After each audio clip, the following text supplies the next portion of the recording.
Though it is incomplete, the narrative behind Greylock can still be pieced together. For this portion of the video, I'll recap the story with a red, yellow, green system. A green mark represents a fact that is outright stated by the series. Yellow is when I'm making a reasonable conclusion, such as the suggestion that Semiodyne was involved with JFK's assassination, considering the back-to-back newspaper headlines. And red is when I'm claiming something that is never stated by the series, but works with the narrative. Other than that, let's begin.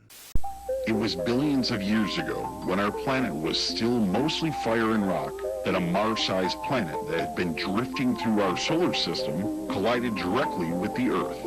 The impact was so powerful and violent that the rogue planet was blown into countless pieces of debris. This debris collected to form our moon. Many of the pieces of the unknown planet remain inside the Earth to this day. Whether it was an entity, or perhaps an entity encased in stone, whatever it was, it possessed incredible mind-controlling ability that drew many cultures throughout history to its presence. There must be something immense here. Located under what is now modern-day Mount Greylock. I was involved in the Morelli construction project at Mount Greylock. Everything from pre-Columbian natives to ancient Chinese. Arabic, Indian, Roman, Spanish, Viking. They brought relics, herbs, and spices, as well as pottery, weapons, and armor. Through tunnels that fed into the interior of the mountain. It was there purposely, as offerings. At some point, it was sealed, leaving the great evil as a mere legend. The sealed beast continued to reach out. We came across these tunnels inside the mountain.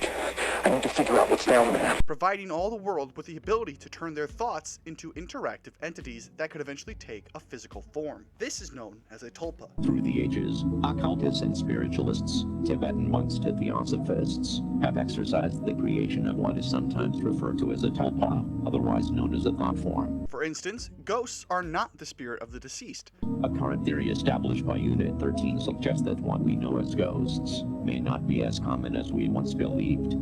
Rather than a deceased person's energy being left behind after death, it's possible, and indeed likely, that these paranormal entities are actually thought forms that are unintentionally created by those individuals that the deceased has left behind, who spend inordinate amounts of time in deeply emotional states, where their mental capacity is largely occupied by a powerful focus on the departed individual.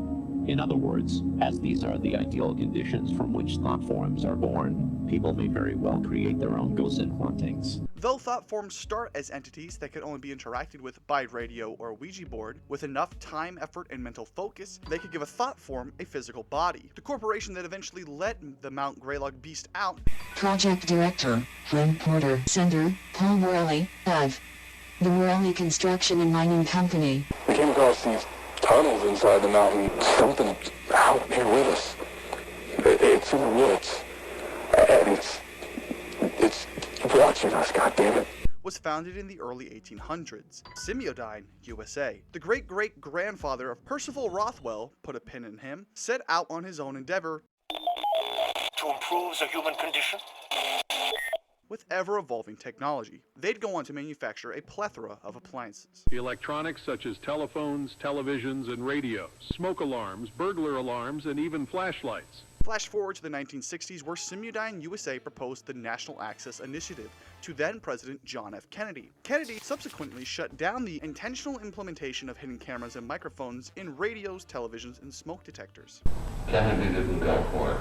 He's gonna fucking expose our whole plan for the NII program. This refusal would ultimately set Rothwell off the deep end. If that fucking Nick thinks he's gonna expose Semiodyne, he's got another thing coming.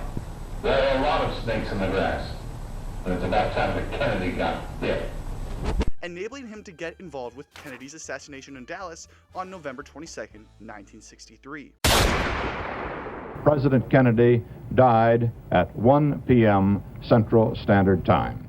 With the regime change into Johnson's hands, Semiodyne would get what it wanted, as the NAI rapidly went into effect. In one of his first acts after his historic succession, President Lyndon B. Johnson's administration has announced an upcoming program that will revolutionize communication and bring critical home electronics into every American household.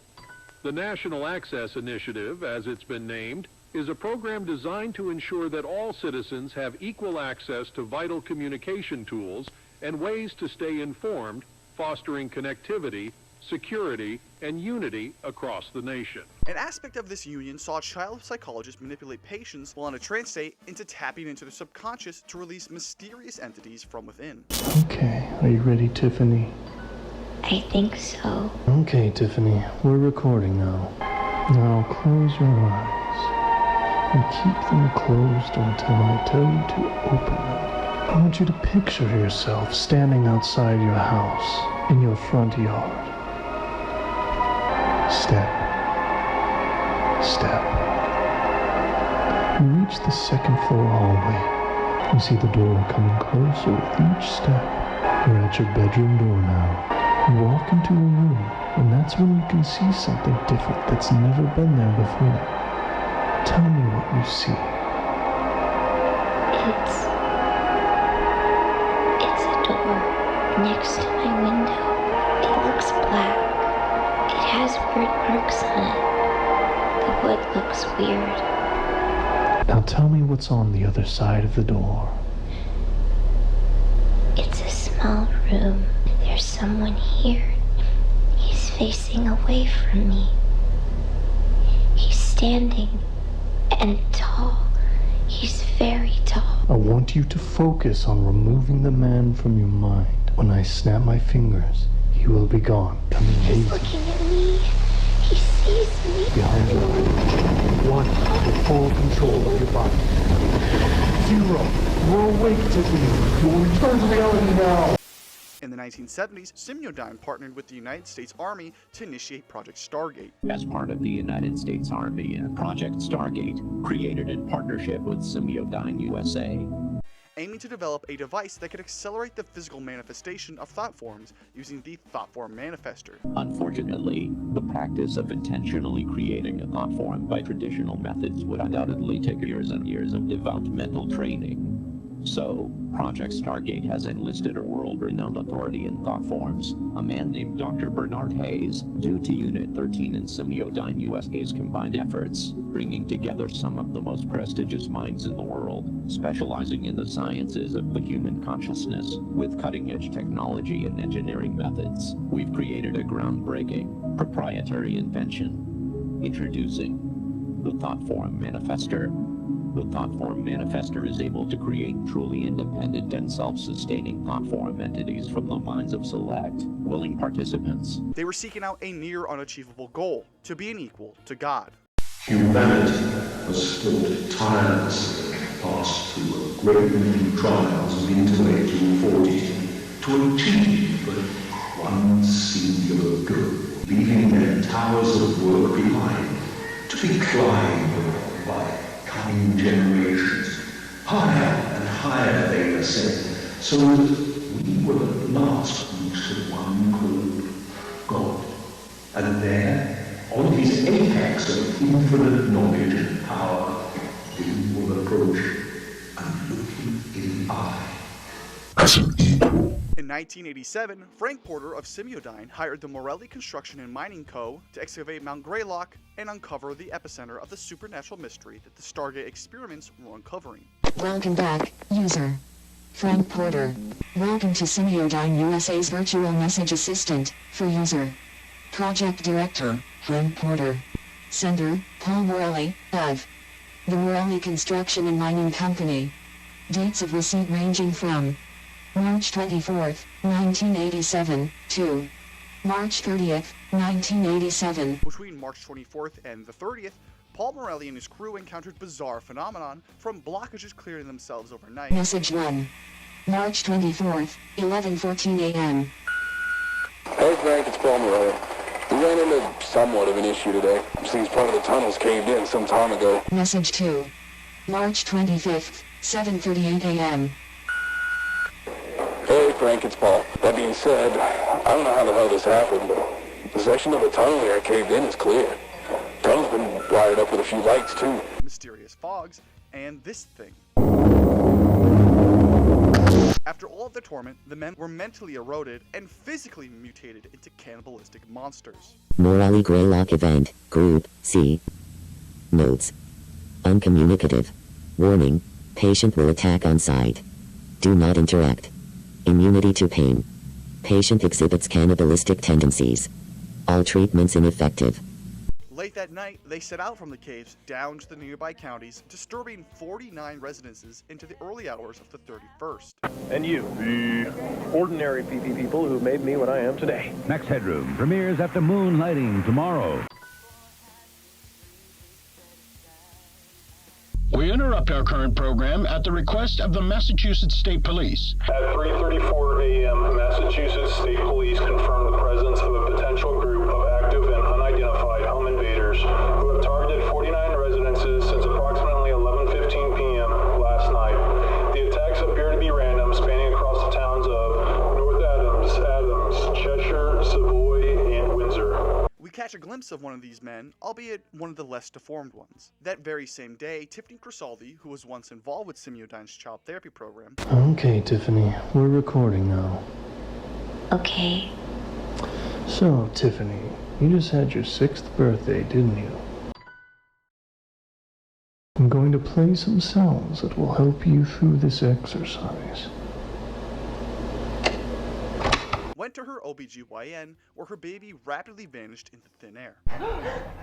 She wasn't alone, however, as a plethora of mothers suffered the same consequences of this missing children incident, leaving Berkshires in terror. Her husband, Alex Marsh, stepped away from work for the two to recover from the trauma together. After we lost the baby, I stayed home for almost a month. We both took it hard, but I was just really worried about Tiffany. In early April, members from Project Stargate collected the mutated miners. Morally Greylock event, group, notes. Uncommunicative, malformations. Notes. Communicative. Notes. Warning, patient actively pretends to be benevolent and friendly. Strong homicidal and cannibalistic tendencies.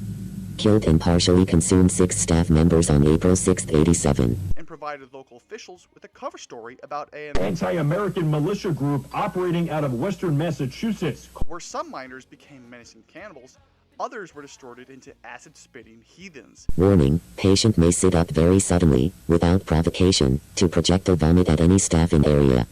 And others still were given the inhuman power of suggestion and influence over others.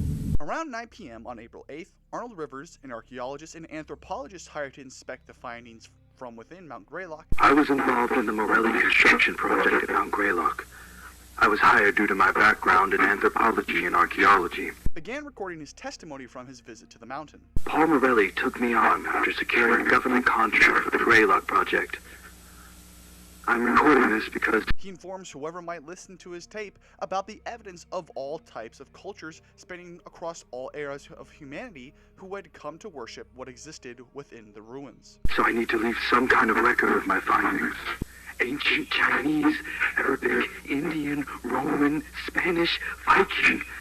Many of the artifacts were pre-colonial. Others were shockingly Clovis in nature. Finding Clovis artifacts here means that people have been coming to Mount Greylock since at least 11,000 BCE. It was the biggest archaeological discovery known to man. I, quote unquote, could be responsible for the biggest historical finding of all time, he said. But Rivers was so affected by the whatever was in the mountain that he simply would not return. But I don't know why. But I could feel it. Whatever's down there, I could feel it. It was like being trapped in a fever dream. I don't know, I haven't been right since Mr. Poole called me on the evening of March 28th, and we spoke on the phone briefly. I informed him that I wasn't going to return to the site. Since that time in late March, Rivers grew paranoid about what Semiodyne might do to him. Considering what he knew, bringing him to record this tape. I'm recording this because I believe my life is in danger. Mr. Poole called me on the evening of March 28th. I informed him that I wasn't going to return to the site. Oddly, he quickly accepted my second refusal, wished me luck in my future endeavors, but before I could say anything else, he'd hung up. I feel a looming threat that I can't really explain. Would the government really send someone to kill me over this? And send every piece of information he had to a private investigator and radio host known as Jim Melgren. So I need to leave some kind of record of my findings. I've connected with a local investigator who's been trying to get to the bottom of this. I've shared with him everything I have. Unfortunately, Rivers was right to fear for his life as he was suddenly attacked and consumed by the entity that tormented the Morelli crew. This can't be. Oh my god, that's the basement door. Where's the damn camcorder? I'm going to keep the tape recorder running, and I'm hiding in here with my files.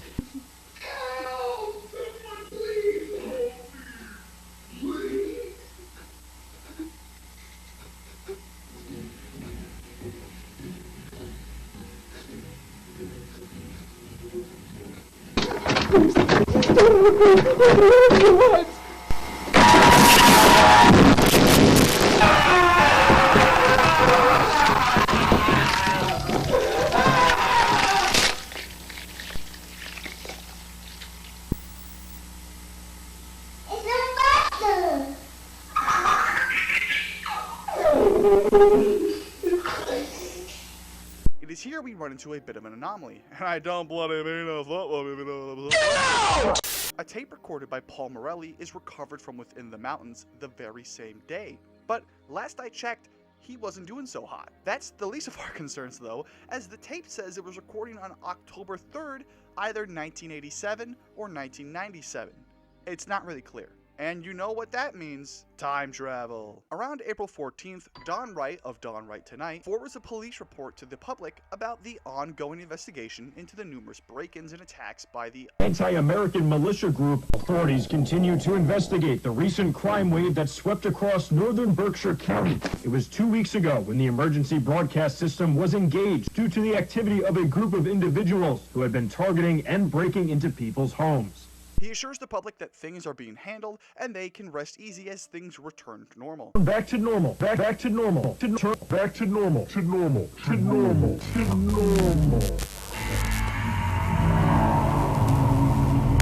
However, at the end of his show, a mischievous hacker gets hold of the program by tampering with it before it hits the broadcast transmitter. Back to normal for residents of Berkshire County.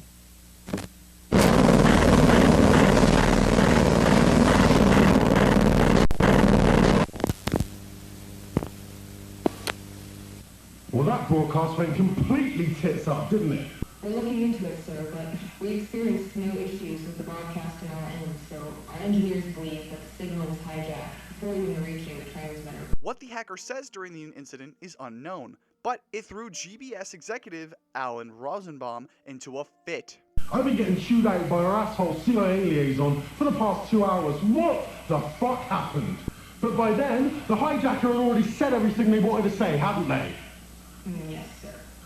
What a complete fuck up. They made us look like a fucking joke. WRAV-TV received an influx of concerned calls about it the following day.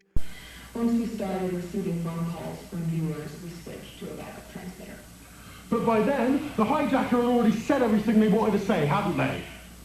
Yes, sir. What a complete fuck up. They made us look like a fucking joke. Right now we've got Gerald standing in for him tonight. Don doesn't show. And all the while, no one can get in touch with Don Wright despite multiple calls. Speaking of which, Don, where the fuck is he? Well, we've been trying to reach him. We've called him multiple times. We've tried his pager. Culminating in his producer being sent to his home. You've been to his house? Well, no. I just thought that maybe he'd be upset if I did that. So... Get in your fucking car and go to his fucking house. You bring him into the studio. Do you understand? Yes, Mr. Rosenbaum. Of course, I'll do that right. Unfortunately, when Liam Hollander arrived, he found the deceased, mutilated corpse of Don Wright. Adams Police Department, Dispatcher Carey speaking. Yes, I'm calling to report a break-in at my coworker's house. My name is Liam Hollander. What is your coworker's address? It's on Parker Hill Road in Adams, number 491. Can you tell me, is anybody hurt? Yes.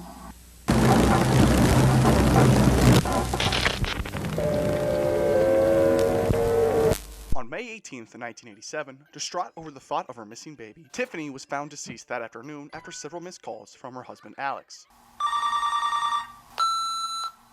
Hey, babe. I'm just checking in. Tiffany, babe, still haven't heard from you. I'm getting a bit worried, so please call me back.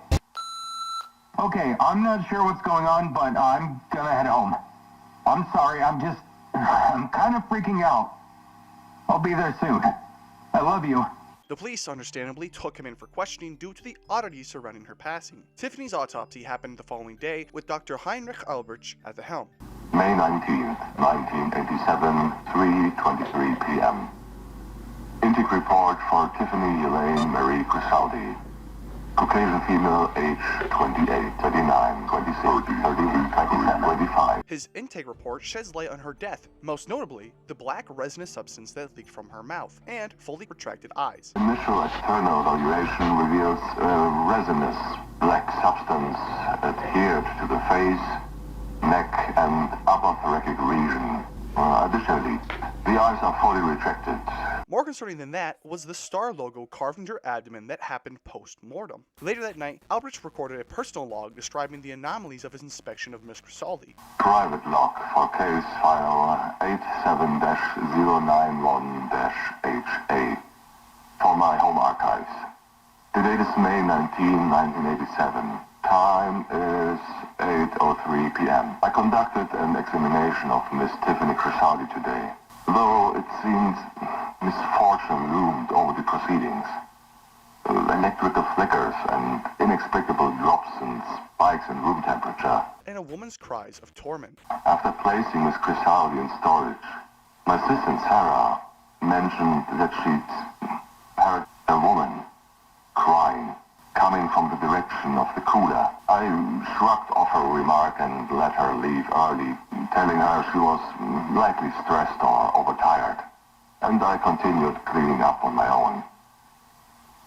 I didn't dare to tell her that I heard it as well. At 3 a.m. the next day, Tiffany's cooler door blasts open, revealing her distorted face. Moving into the 1990s, the public began to become aware of the mischief within the NAI program. In one of his first acts after his historic succession, President Lyndon B. Johnson's administration has announced an upcoming program that will revolutionize communication. The National Access Initiative, as it's been named, bring critical home electronics into every American household to ensure that all citizens have equal access to vital communication tools and ways to stay informed across the nation. Under this groundbreaking initiative, eligible American households will receive packages containing a myriad of electronics, such as telephones, televisions, and radios, smoke alarms, burglar alarms, and even flashlights. But a small number of citizens could not slow down Simidine's progress. They even began developing and sending out thought forms as assassination weapons against their enemies and their loved ones. And though they are capable of making physical contact, they pose no threat to humans. Once your session in the thought form manifester is completed, your thought form will be securely transported directly into a containment chamber. Thought forms are unable to pass through the barrier of and will not be capable of causing you any issues. In the late summer of 1992, one of these thought forms stalked the workplace of Charlotte Melgren, the daughter of Jim Melgren, who had been investigating the ongoings within Simudide since the Morelli incident. Over the span of a fortnight, corporal and physical entities triggered various alarms at her dog shelter, Forever Friends. Miss Melgren, we've detected some unusual activity at Forever Friends kennels. Okay, so I'm not the one who got the security system. It was my dad. So I don't know if there's some way to fix this or whatever, but you guys have called me in the middle of the night like 5 times in the past couple of weeks, and it's all turned out to be false alarms. Before the night of August 23rd, when Charlotte finally went to the building to address the newest alarm trip after receiving a call from Troy Erickson, an employee of Evervigil, her security service. Yes, hello, this is Troy with Evervigil Security. Am I speaking with Charlotte Melgren? Yes. What happened this time? Our system alerted us that kennel door 1 was open and enclosed unexpectedly, followed by a power outage. How about this? I'll keep you on the phone while I go, okay? I'll switch to my cordless and everything. If anything happens at all, you can call the police. Miss Melgren. I will even grab my flashlight. Please. Let me at least check tonight's footage to make sure everything looks okay first, all right? Yeah, of course. Go for it. Well, there's no motion alert in tonight's log, so... okay, just please be quick and safe. Thank you. Seriously, I'm gonna go throw some clothes on and, grab the cordless, okay? After entering the building, Troy informs Charlotte that something horrific entered with her. What? Miss Melgren, you need to get out of there and return to your house immediately. Triggering a space-time warp to wipe the windows and door out of existence. I'm trying. Where's the fucking door? This doesn't mean to be safe. The door's fucking gone. Charlotte reasonably panics from this news and begins to break down as Troy calls the police. What was that? Are you okay? Charlotte, are you okay? I'm sending your information to the police right now. While they wait, Troy encourages Charlotte to stay strong and verbally comforts her. Nothing is making sense. I have no clue where I am. It's so dark. I can't tell if it's really this dark or if I'm blind. Breathe, Charlotte. Breathe. You need to try and stay as calm as you possibly can. Listen, if it's that dark, whatever's in there probably can't see you either, okay? Now listen, I'm gonna stop talking so we can be completely quiet, but no, I'm still here. I'm not going anywhere until you're safe. Thank you. Unfortunately, Charlotte feels that her skin is moving before the creature attacks her, and she goes missing. I think my skin is moving.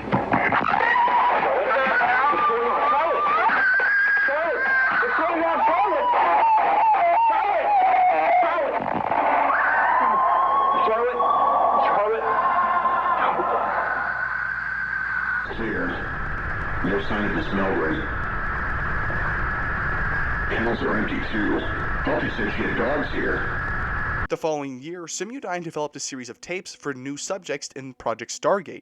As part of the United States Army and Project Stargate, created in partnership with Simudyne USA. Including Alex Marsh, 6 years on from the death of his child and wife. What happened? These tapes serve to prime newbies' minds before forming thought forms. Being a highly confidential part of Project Stargate, which you've already been briefed on, Unit 13 studies a revolutionary and promising area of parapsychology, thought forms. If you're unfamiliar with what thought forms are, that's okay. You're in the majority. So, what are thought forms? Greetings, and welcome to the second video program in the Preconditional Protocols and Orientation video system for Unit 13. This video cassette has been specially designed. It's a dangerous process that makes powerful psychological exercises, along with cutting-edge technology, and your own brain's neuroplasticity, to allow Unit 13 to access the deepest energy potential of your incredible mind. To increase the likelihood of prime form xenogenesis. To increase the likelihood of prime form cognigenesis. The process is aided by the subject becoming vulnerable or frightened. Greetings, and welcome to the second video program in the Preconditional Protocols and Orientation video system for Unit 13. Before we begin, let's go over the required checklist to be sure you have everything. First on the checklist, ensure that you are alone. This aids tremendously in your brain's ability to focus, but it also can make you feel vulnerable or frightened, which are beneficial to this program achieving the desired results, as working with the brain in such a way is a very delicate process. Viewing the second tape alone requires subjects to wear a designated neurovisor headset, which, if removed before the tape is over, could carbonize your fucking skull. You're ready to continue to the next part. Now is the time to make sure that your neurovisor headset is correctly equipped and connected. This will be your final opportunity to pause playback for the rest of this tape. Pausing after this point will cause a disruption, which could carbonize your fucking skull. Even if the rules are followed properly, a viewer of these tapes could still suffer mental damage, seeing things and hearing entities that aren't actually there. There are some very rare potential side effects that may result from your session, and mild hallucinations.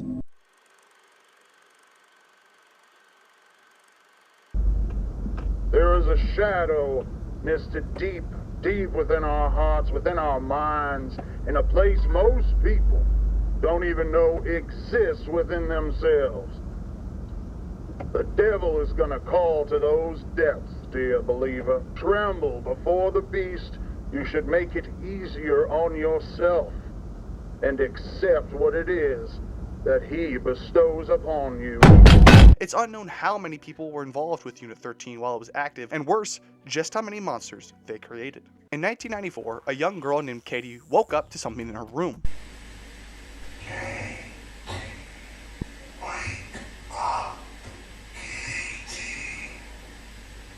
Hello? She was involved with Simudine's child psychology program. Are you from your doctor's office place that I had to go to? Okay, are you ready, Tiffany? I think so. Now close your eyes and keep them closed until I tell you to open them. I think you might be right. And across from her that night was a tulpa. Who are you? I am your imaginary friend. Tulpa, otherwise known as a thought form. A thought form is the manifestation of a person's will, emotion, or other deeply psychologically energized state into a semi-physical form. Thought forms have been formed to serve as familiars, companions, or even friends to those who conjure them. My imaginary friend? But I didn't imagine him. You must have, because here I am. The creature beckoned Katie to reach out to it. You reach out. Closer. Just a little bit closer. Before it tore her to pieces. Though they controlled the public through illegal spying, even Simudyne couldn't stay on top for long, as Project Stargate was officially, quote-unquote, shut down in 1995. Whether or not they kept working with the Thoughtform Manifester despite the shutdown is unclear, but it didn't take long for Jim Melgren to sneak into the emptied Unit 13 building and steal data on Project Stargate. Primary systems online. Welcome to Simudyne USA Enhanced Access Operations. Emergency shutdown protocols disengaged. System was offline for time code 0106. While he surely thought he had gotten in and out clean, Simudyne never truly died. It is our belief that it is these three factors that make America the best country in the world.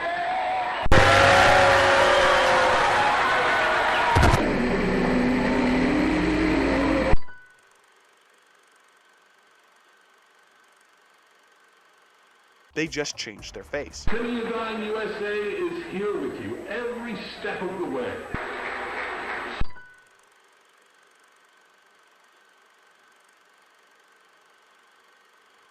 Melgren was reached out to by someone who was a part of the group that killed and rebirthed Tiffany Crisaldi.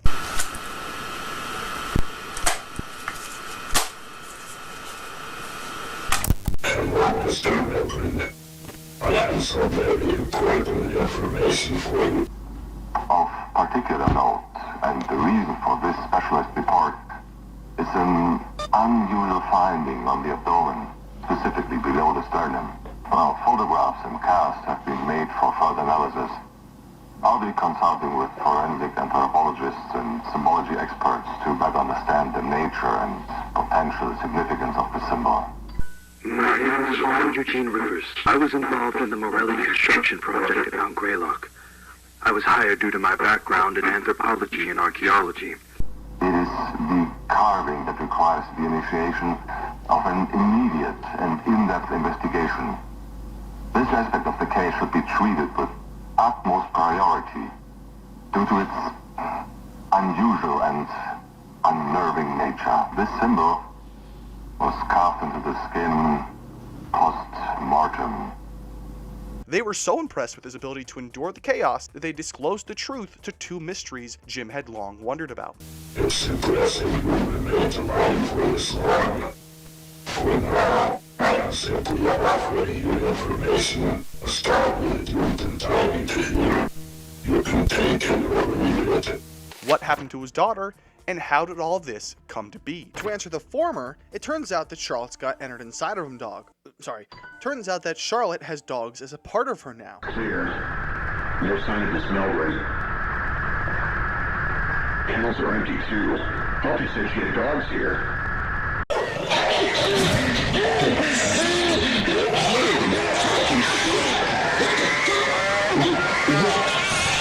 As for the second question, it is answered through a series of shots. Greetings, and welcome to the second video program in the Preconditional Protocols and Orientation video system for Unit 13. Showing the Mars-sized object flying through space, taking the evil with it, its impact with the Earth, and the Greylock Mountains that went on to form over it. With that all said, due to the series' prolonged absence since its 12th episode, this concludes the chronological timeline of Greylock, bringing us to the narrative behind the slaughter.